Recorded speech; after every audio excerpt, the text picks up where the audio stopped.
Okay, lays it down my shirt. I'll get it, keep your hands out. Okay. How do you want it? Okay, here we are. Ross Branch has just got back from South America, and first off, wow, big congratulations, buddy. Thank you, Jay. It's really been impressive. Ross has got us a 13th overall, and on top of that, he's won the rookie class, which is just phenomenal. And so we've got to start off. Obviously, this is a bit of a dream come true for you, but we say a dream. Now, a lot of guys have dreamed to race Dakar and things, but where did your dream actually start? How far back do we go?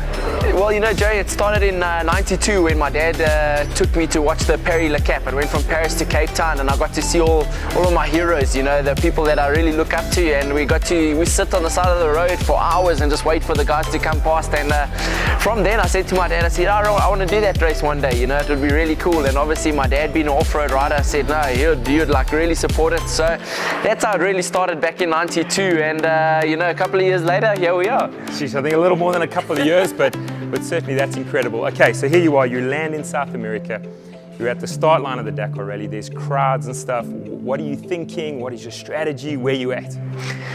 Jay, it was unbelievable, you know, it was getting there on its own, you know, just getting to the start line. I already had tears, you know, because we'd worked so hard for a whole year just to get there, and we finally made it. And you know, then things were going through my head, like, what do I do? How do I not disappoint people back home? You know, they really expected me to do well, getting me get some results in there, you know, and put a foot in the door for some factory rides maybe, and you know, for a future for me in rallies. But you know, just being on the start line was a feeling like you cannot believe. Well, I can tell you don't have to worry about disappointing anyone. That definitely did not happen. But obviously we saw you every night, and you're like smiling and you're talking on videos and stuff, and I'm looking at this as someone who barely survived the race, and I look at you cheerful, I'm like, that can't be right. So were there any times that you were really, really down and it was tough?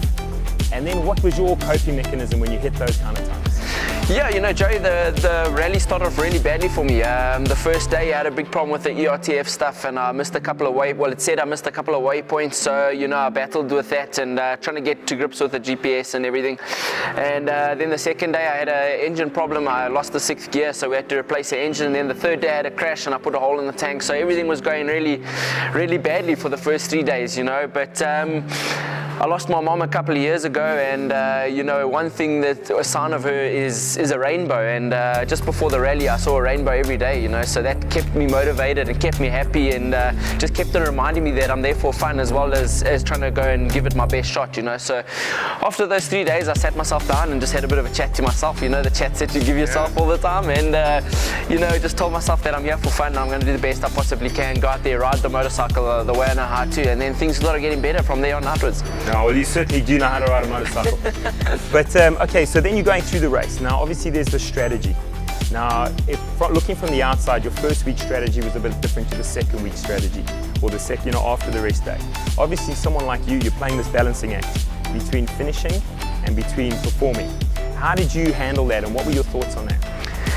It was really, really difficult, you know, because obviously coming from South Africa as a South African champion, everybody wants you to go there and to get a good result, you know, and there's very few people in the world like Toby Price who can go there on their first Dakar and get like a third, and so it was really difficult, you know. I wanted to go there and get a top 10, and you know, in a couple of stages get a top 10, and when I was riding at the pace that I felt that I could try and get that kind of result, it was really risky, and all of a sudden the risk went from, you know, just being at the rally and not finishing, but maybe getting a top 10 in one or two stages, to going to, okay, I'm the leading rookie now, I need to, you know, try and just get to the finish line, and you know, being in the teens would be absolutely amazing. You know, I was aiming for a top 20, so 13th I was really, really happy with. I think it was incredible. I think for us guys back home, I think if you got a top 30, we would have been just over the moon. Top 30 would have been fantastic. So to come in with 13 was really, really incredible results.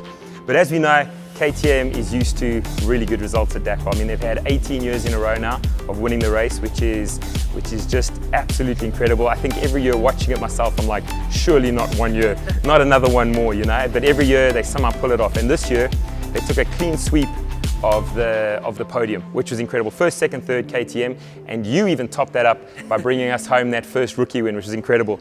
As you were there at Dakar, seeing KTM there, seeing their factory rig, seeing the kind of guys and stuff, how important do you think it is to go on a bike like the KTM, like a bike purpose-built for Dakar? it's the only way to go.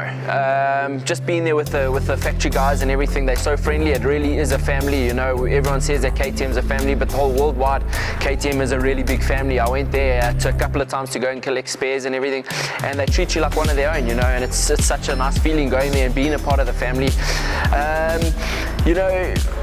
Like, people don't get to see how tough the conditions are on the TV because we don't have much coverage on Supersport, but the conditions are unbelievable, as you would know, and the KTMs are the ones that made it through those tough conditions, and I was really lucky not to have a breakdown on one day when a lot of people did break down, and just thankfully I'm on a KTM that I made it through those conditions. Brilliant, that's incredible.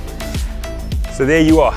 You finish the race, everything goes off, there's music playing, there's streamers going, you just got that feeling, you ride off that stand and you're like, whoa, and it's all released.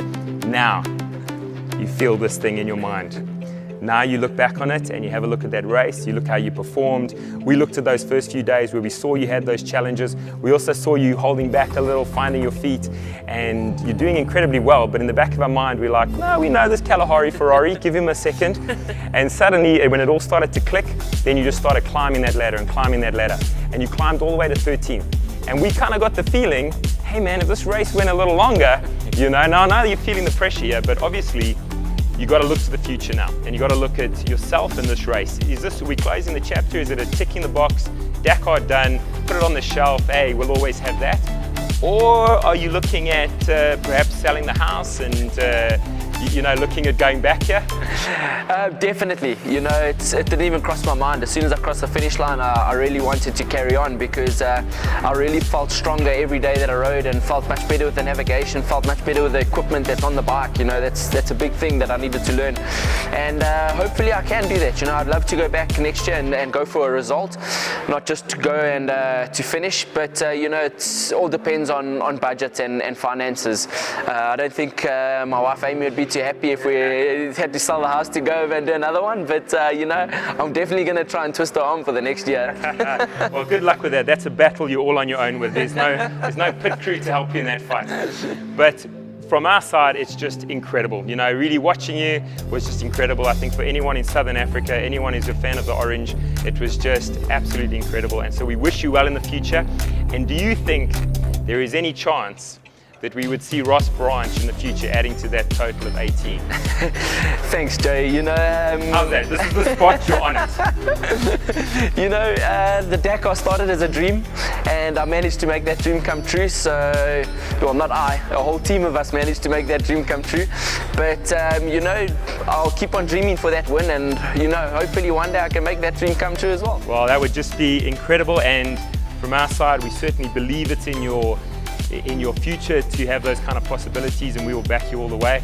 And so really fantastic, and once again, incredible job, buddy. Well done. Thank you so much, cool. Joey, and thanks for all this support. No, that's great. Just one more thing, just hypothetically, we just wanted to find out, if you were racing in the women's class, where would you have come? You're really putting me on the spot there, eh? Well, hypothetically, I would have come second.